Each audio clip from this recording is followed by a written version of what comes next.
ముందుకు సాగాలని చెప్పి మా విద్యార్థులను నిరుద్యోగులను అప్రమత్తం చేసే దిశగా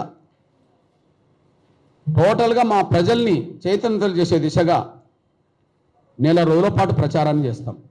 అంటే వర్గీకరణ ఫలాలు మాదిగ బిడ్డలు, వర్గీకరణ కోరుకున్న దళిత బిడ్డలందరూ అందుకోవడానికి కావాల్సిన నైపుణ్యాన్ని పెంచుకోండి అని చెప్పి, పెంచుకునే విధంగా తల్లిదండ్రులు పాత్ర పోషించాలని చెప్పి విద్యార్థులకు, నిరుద్యోగులకు, ప్రజలకు మేము పిలుపునివ్వడం కోసం నెల రోజుల పాటు ప్రచారం చేస్తాం.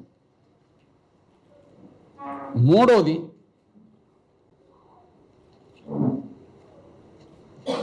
ఎస్సీ వర్గీకరణ చట్టం తీసుకొస్తూనే